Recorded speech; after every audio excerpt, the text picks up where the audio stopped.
As we continue our study of the Gospel of Matthew this morning, I want you to notice how Matthew finishes this section. Okay, and remember, in Matthew chapters 5 through 7, which is the Sermon on the Mount, Jesus shows us that he is Lord in word. Okay, and then we're going to follow that with the stories out of chapters 8 through 9 that show us that Jesus is also Lord in deed. And so this morning what we're doing, we're wrapping up that second part, showing how through his actions, Jesus is demonstrating to us that he is Lord. Okay, so notice in chapter 9, starting in verse 27. As Jesus went on from there, two blind men followed him, calling out, "Have mercy on us, Son of David." Right. Two things I got to say about this part, just this first sentence. Number one, okay, this is the first time in the Gospels that we refer to Jesus as Son of David. Okay, this is important. This is a meaningful title. As Jews, we've been waiting for a Son of David to arise who could sit on the throne and lead us back to the glory days like we had with King David 1,000 years before. Okay, so when these men address Jesus with this messianic title, they are proclaiming that Jesus really is king. Okay, just in how they address him, they're already showing him great faith. Right. Number two, okay, there are a lot of miracles that we read about in the Old Testament. Okay, in the Old Testament, you read about healing leprosy, parting the sea. Even there's a couple instances of bringing back someone from the dead. Okay, but the one healing that we never read about in any of the prophets was healing the blind. Okay, but Jesus heals a lot of blind people. Okay, and it's always got a double meaning when Jesus does it. Okay, because who can really see clearly? Right? The Pharisees, the other leaders, they think they can see clearly, but they are more blind than the blind. Okay, when Jesus enables you to see, then you can see clearly. Now, I think it is extremely significant that in our story, these two blind men follow Jesus and can see that Jesus is the Son of David, even though they are blind. Okay, next verse, 28. It says, "When they had gone indoors, the blind men came to him, and he asked them, 'Do you believe that I am able to do this?' 'Yes, Lord,' they replied. Then he touched their eyes and said, 'According to your faith, let it be done to you.' And their sight was restored. Jesus warned them sternly, 'See that no one knows about this.' But they went out and spread the news about him all over that region." Okay, two more things. Right, number one, again in our story we're linking faith and salvation. Right, notice the question Jesus asked them. He says, "Do you believe?" Okay, then he touches them and he says, "According to your faith, let it be done."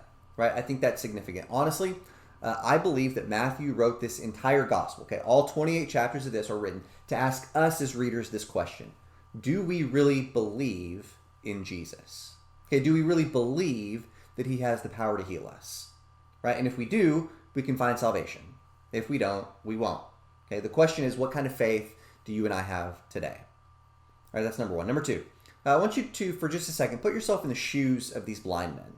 Okay, if Jesus just healed me, and then sternly warned me, "Don't tell anyone about this," okay, I hope the next verse wouldn't read, "But they went out and spread news about him all over the region." Okay, I hope that if Jesus told me one thing to do, that I could do that one thing. Okay, but again, I don't know. Okay, so what's going on here? I think Jesus doesn't want news of him to spread too quickly yet, because he still has a lot more ministry, a lot more teaching to do before he's ready to go to Jerusalem for his final showdown. Okay, so if news about him spreads too quickly, the people could easily turn into a mob or an army, and Jesus isn't interested in either of these things. Okay, we'll come back to Jesus wanting his ministry to remain a secret later. Okay, but I think there's another lesson here, and the lesson for us is, if Jesus really healed you, okay, if you were blind, but now you see, you wouldn't be able to keep from telling other people about him. Okay, think about it. If your life changed completely in every way for the better because of Jesus, what would you do? Okay, and I think there's something for us to learn from that, right? If we're not regularly telling people about Jesus, okay, then it raises a pretty big question. Do we really know him? Okay, fair enough? All right, next story, verse 32. "While they were going out, a man who was demon-possessed and could not talk was brought to Jesus. And when the demon was driven out, the man who had been mute spoke. The crowd was amazed and said, 'Nothing like this has ever been seen in Israel.' But the Pharisees said, 'It is by the prince of demons that he drives out demons.'" Okay, so a couple of weeks ago, I saw a video clip of a televangelist, and I won't tell you his name because you would probably know it, but this guy blew into the camera. He went, okay, and he was calling on the name of the Lord, and he blew away the coronavirus, okay, completely out of America before the first infection ever happened.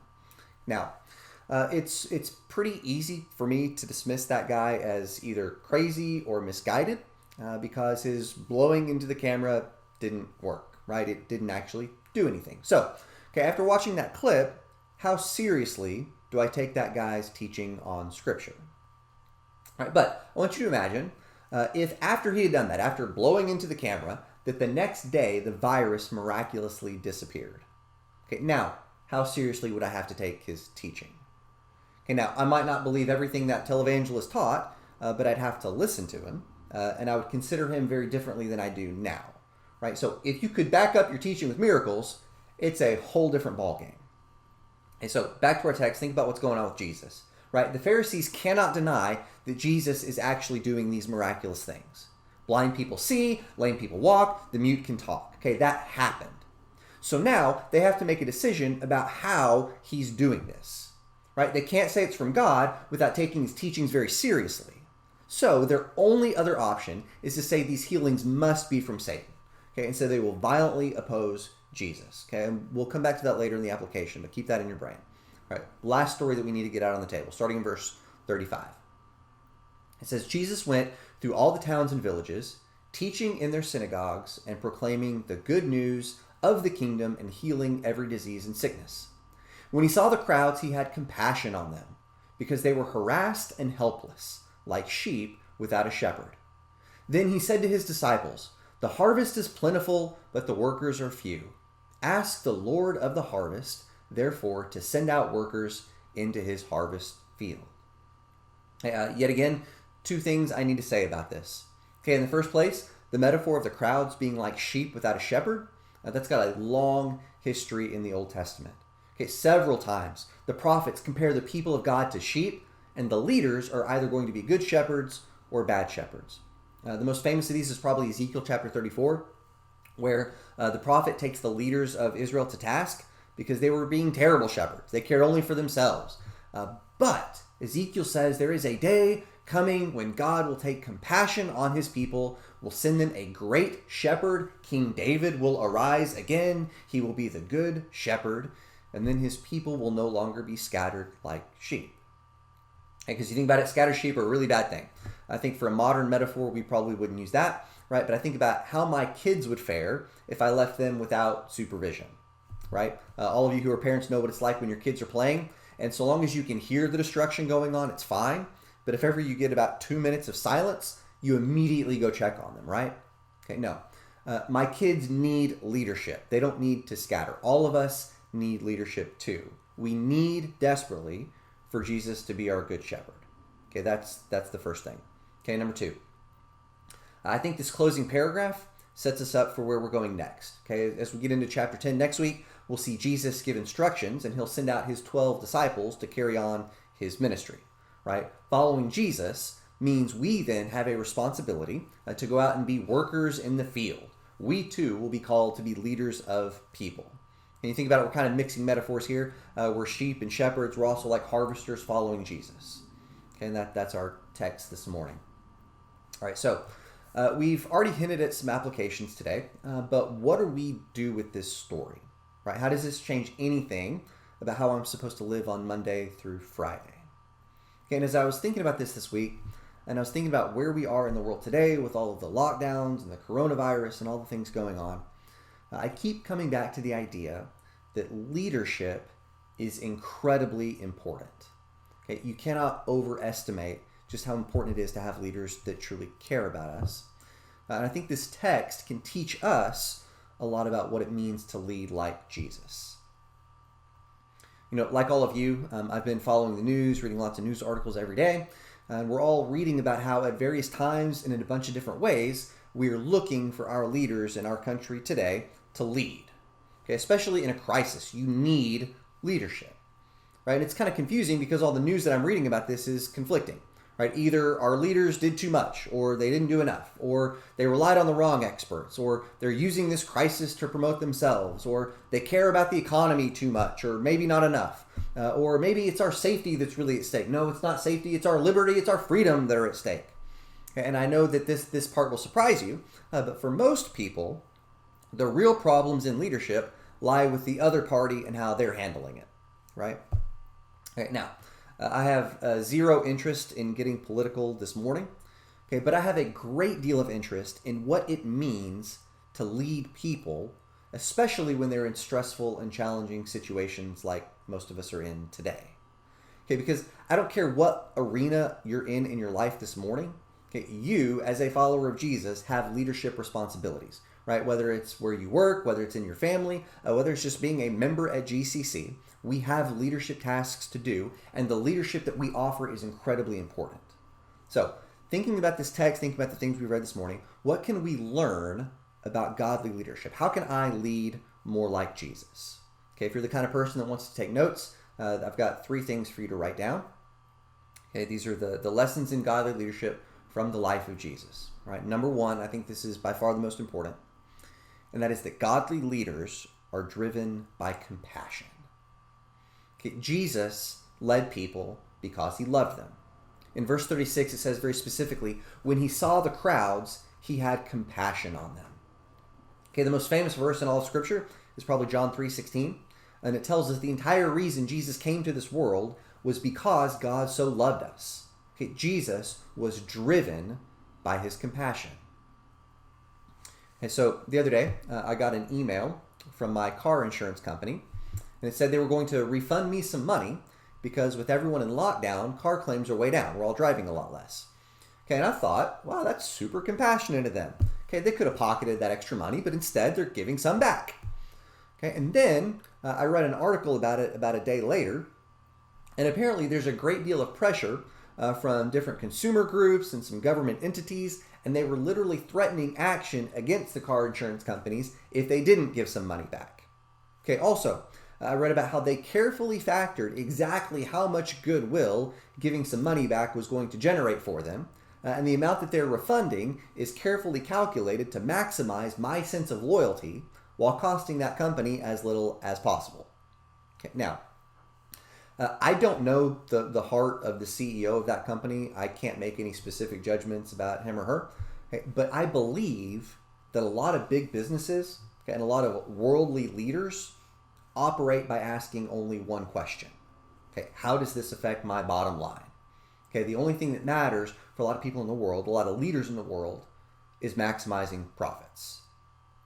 Okay, so as I think about my own leadership with my family or anywhere else, that can never be my question. Okay, the only question that I need to ask is, how does this affect my people? Okay, if I'm driven by taking care of myself, I'm doing it wrong. If I'm driven by my compassion, then I'm leading like Jesus. Okay, so I want you to think for just a minute about what that looks like for you where you are today. Okay, how can we be driven by compassion?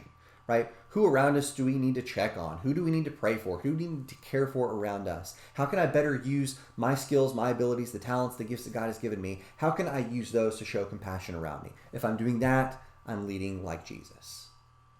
Okay, number 2. Godly leaders will face opposition. Godly leaders face opposition. You know, as we will continue to read the Gospel of Matthew, we'll continue to see that Jesus faces more and more opposition, ultimately leading to the Jewish leaders successfully plotting the death of Jesus. Okay, the more influence that Jesus gained over the people, the bigger his leadership was, the more opposition he encountered. Okay, now, many of you who've been in bigger leadership positions than I have know this to be true already, right?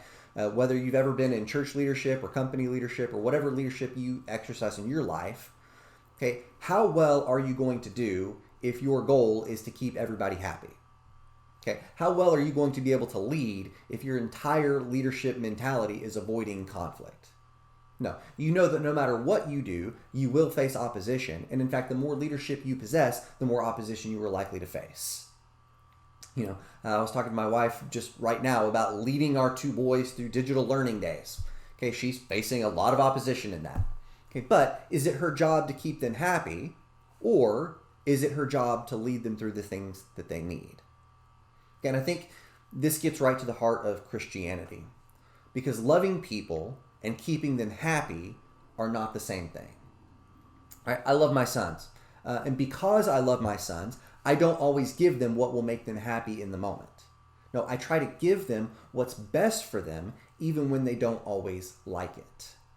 Okay, whenever you or I lead in a godly way, and the more leadership that we're willing to take on, and the more that God has gifted you with a gift of leadership, we can expect to encounter more and more opposition. That's part of it, and yet it's still worth doing if we're going to be a people driven by compassion.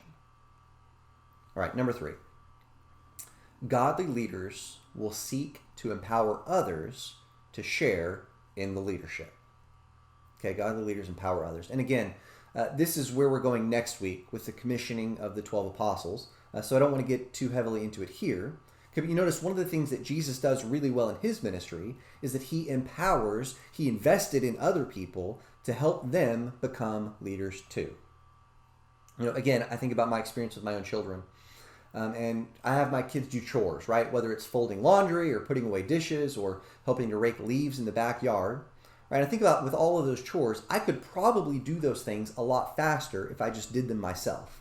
Okay, but I don't do that. Instead, I make my sons do them with me. Why? Okay, well, a few reasons, right? Number 1, I know that by teaching them how to do things now, I'm preparing for the day when I don't have to do them at all. Okay, I am looking forward to the day when I can just sit on the couch and say, put away the dishes, and it will happen. Okay, and those of you with older kids, don't disabuse me of that fantasy that I've got. It's just going to work out great in my mind, okay?